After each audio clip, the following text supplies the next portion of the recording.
Amar iyo Gunduz waa laba wiil oo walaalo ah waxa ay qabaan muddo 25 sano ah hal xaas ama hal naag waana Indra Devi iyada oo u dhashay 3 caruur ah. Amar oo ah yaraanka reerka waxa uu ka shaqeeyaa jabinta dhagaxaanta macdanta sidoo kale Gunduz ayaa isna beeraley ah waxa ay ku nool yihiin nolol qurux badan balse waxa ay la daaladhacayaan qabowga faraha badan leh ee ka jira buurtani Himachal Pradesh oo Hindiya ku taala.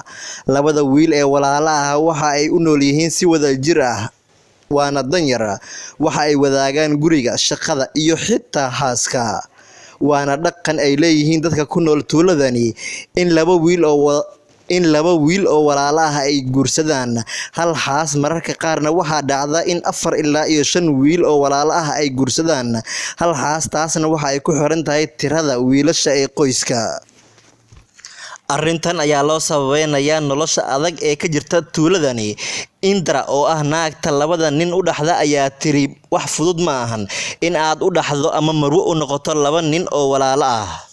Waxa ay u dhashay 3 caruur ah 2 wiil iyo hal gabar. Sanadba mid ayaa aaba noqonaya. Mar la weydiiyay qaabka galmada ay u maareeyaan Gunduz ayaa yiri waxa aan kala leenahay shiftiyo ama maalin dhaaf midka maalintaas shiftigaas leh wax shaqo ah ma aadayo. Gabartooda 17 jirka ah ayaa tiri waa aan qadariyaa oo aan xushmeeyaa labadayda abo. Sidoo kale labadooda wiil ayaa iyaguna sheegay in sidaas oo kale ay guursan doonaan hal xaas. Tani waa dhaqan ka jira